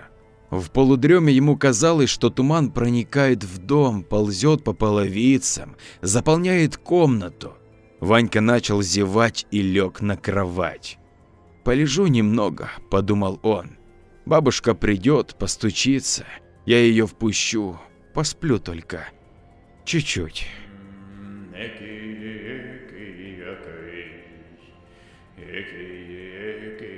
Ванька проснулся, словно его кто-то толкнул в бок, открыл глаза и во мраке увидел очертания своей бабушки, сидевшей за столом. Она сидела к нему спиной и тихо напевала какую-то песню. Он разобрал только слова «Экий-акай». «Бабуль», – позвал он, – «а про что ты поешь? Что это за экий-акай?» Бабушка пошевелилась в темноте, вздохнула и ответила: «Это старая история про 2 подруг. Они всегда были вместе, вместе учились в школе, вместе гуляли. Их так называли у нас в деревне. Экий-акай. Грустная история». «А что с ними случилось?» «Они вместе поступили в институт, только одну из них отчислили, а другая доучилась и стала гениальным ботаником. Она предложила организовать в сельской местности сеть станций, занимающихся селекцией и улучшением качества зерновых культур. В качестве эксперимента ей позволили построить одну такую станцию в ее родной деревне. Так подруги снова стали работать вместе, пока не поссорились». «А из-за чего они поссорились?» Из-за мужика, понятное дело. В деревню приехали иногородние биологи. Среди них был один красавец. Они обе в него и влюбились. Экий-акой. И что было дальше? Ссора была. Только сначала та, что стала биологом, забеременела от этого мужчины. Бабушка снова тяжело вздохнула и добавила. Ванечка, как же ты похож на своего деда. Только тут Ванька понял, за столом сидит вовсе не его родная бабушка, а чудовище в резиновой одежде. Он попытался вскочить, но не мог пошевелить даже пальцем. «Помогите! Помогите!» – попытался закричать он. «Караул! Грабят!» Громко закричать тоже не получилось. Зеленая бабушка встала со стула и подошла к кровати. В резиновых перчатках она держала портрет его покойного деда. «Бывает же такое!» – произнесла она, поглаживая портрет. «Ты разбредил мои старые раны, мальчик. Снова кипит проклятая кровь. Снова не дает она мне жить в мире». «Вы о чем? Уходите, что вы сделали с моей бабушкой?» «Ничего, она сама все сделала. Она до сих пор в доме Матвея». «Я не понимаю вас». «Это не страшно. Пока Юра ищет твою кошку, я тебе расскажу. Ты же хотел знать о Экий-акой? Так вот, я и есть Акой. Угадай, Ваня, кто такая Экий?» «Моя бабуля?» – не поверил своим ушам мальчик. Зеленая бабушка засмеялась. Угадал. Я встречалась с твоим дедом и забеременела от него. У меня должен был родиться ребенок. Тогда были другие времена. Я ставила работу на первое место и не успела рассказать ему. Зато рассказала твоей лучшей подруге. Подруга воспользовалась моментом и донесла на меня, что я провожу опасные эксперименты. Меня судили. Потом посадили в психушку и родившегося ребенка отняли. Я провела там почти 20 лет. А когда вернулась, устроилась работать сторожем в родной колхоз. Мне некуда было больше идти, да и некому. «Вы отравили лесорубом, вашим именем детей пугают». Я, милок, их не отравила. Пусть я и напрочь психованная, я торговала иногда спиртом, было дело. Но больше всего мне хотелось возобновить научную деятельность и принести людям хоть какую-то пользу. А тут еще и с дедом твоим переговорила. Мы выяснили отношения. Оказалось, что моя лучшая подруга после того, как меня упекли в сумасшедший дом, воспользовалась его горем, и ему пришлось на ней жениться. Столько времени прошло, казалось бы. Живи дальше. Но твой дед твердо решил. Пожил с нелюбимой женой. Хватит. Дети взрослые, и бес его дернул сделать мне предложение. Кроме того, мы выяснили с ним, что наш ребенок не пропал, а вырос, живет в деревне и уже обзавелся своей семьей. Вот тут-то твой дедушка и ошибся, поставил в известность твою бабушку о том, что решил от нее уйти ко мне. А она такой позор на старости лет не стерпела, пошла с козырей. Зеленая бабушка замолчала. Ваньке было страшно смотреть на нее, на этот противогаз, на трубки, тянувшиеся по всему резиновому костюму, но он не мог даже пошевелиться. «Если уж кого и винить в потраве, так это ее!» – зашипел противогаз. «Неправда!» «Не хочешь – не верь. Дед приволок сюда, к вам домой, партию спирта для лесорубов. Планировалось ее продать и на вырученные деньги устроить свадьбу, позвать всех соседей. До поры мы держали все в тайне.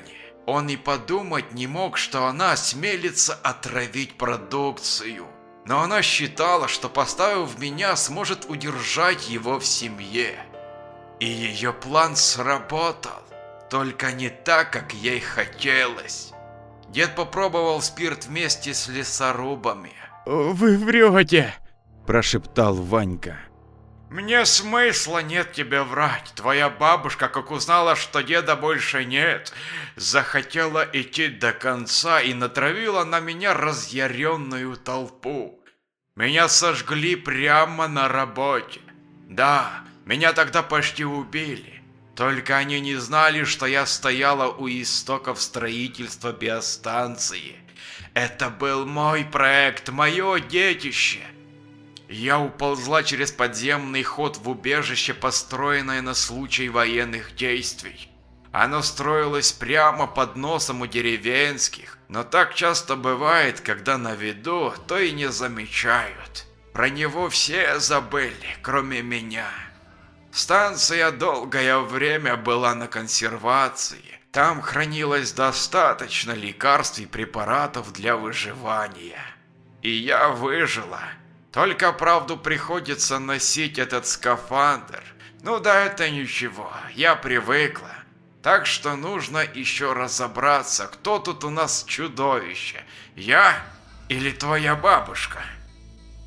Она помахала перед его носом рукой в резиновой перчатке. «Вы кошек убивали, вы... я видел!» Согласна, мой грех, но у меня была веская причина. Я хотела спасти своего внука от смерти. У меня это почти получилось. Мальчики собрали достаточно кошек, но тут в дело вмешался ты и подкинул мне жабу, поставив под угрозу его дальнейшее выздоровление. «Что вы несете? Ваш внук мертв. Юрка мне сказал, что у него голова лопнула. Врете, опять врете!» Зеленая бабушка засмеялась. А, ты про Матвея говоришь? Только кто тебе сказал, что это он мой внук? Ты такой наивный ребенок. Ты ведь никогда не задумывался, почему вы так с Юркой сдружились. Ты не ловил себя на мысли, что вы с ним похожи. Молчишь? Вот именно. Юрочка Ежов, мой настоящий внук. Голос зеленой бабушки стал очень серьезен. В прошлом году я узнала, что он неизлечимо болен, и жить ему осталось всего ничего. Его всю зиму возили по врачам, а потом они отказались его лечить бесплатно и начали требовать за лечение огромные деньги. Где их в нищей деревне найти? И тогда я пришла на помощь, разработав нужное лекарство, в состав которого входили некоторые части кошек. Но у меня были некоторые проблемы. Его отец, после того, как меня оболгали, отрекся от меня. После сожжения я была вычеркнута из жизни деревни и не могла тут появляться публично.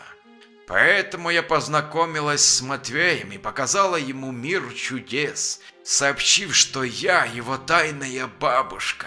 Газ, разработан мною, дарит волнительные галлюцинации. И этот паренек не смог удержаться от такого соблазна. Этот газ намного прекраснее клея и грибов, и уж вовсе не такой вредный. А тут еще помогла твоя бабушка, Экиякой. О, да, твоя.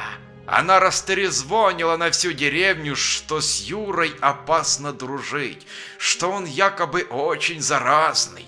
Таким образом, она сама подтолкнула его к дружбе с Матвеем, который и привел его ко мне. Я была самой счастливой бабушкой. Мой внук шел на поправку. Но тут в дело вмешался ты. Проклятая кровь Экиякой. Ты испортил лекарство, которое я подмешивала в газ, и мне пришлось пойти на крайние меры. «Но я же не знал, я думал, они ходят туда смотреть мультики. Я просто хотел посмотреть, они не дружили со мной».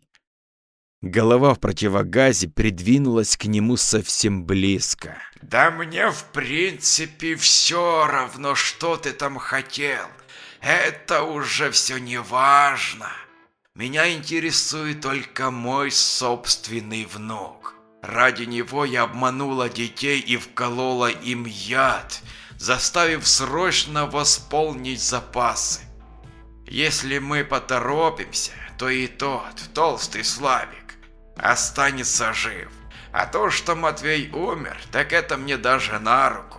Чем меньше людей знает про зеленую бабушку, тем для меня лучше». «Вы убьете меня?» – прошептал Ванька.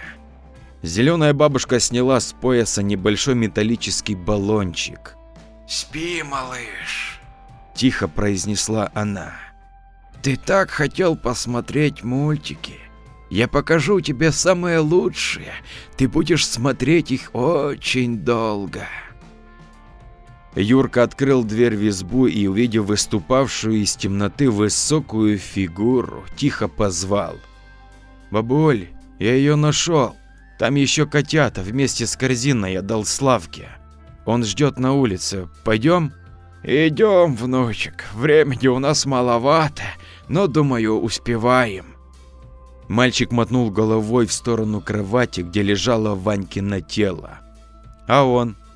Зеленая бабушка подошла к нему и, опустив руку на плечо мальчика, тихо спросила: «Ответь честно, тебе нужен такой друг, который променял твою жизнь на какую-то кошку?» Юрка подумал и отрицательно помотал головой.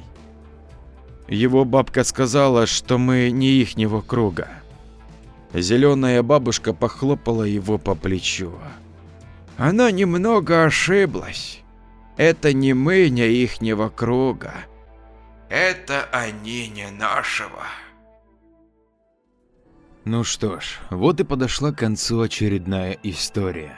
Я рассчитываю на твою поддержку в виде подписки и комментария. Ну а если ты найдешь 20 секунд своего времени, чтобы поделиться со своим другом, то низкий тебе поклон. Так как любая активность на канале – это продвижение. Кто как не ты. Хорошего тебе настроения и до скорых историй. С уважением и обнимашками, твой Андрей.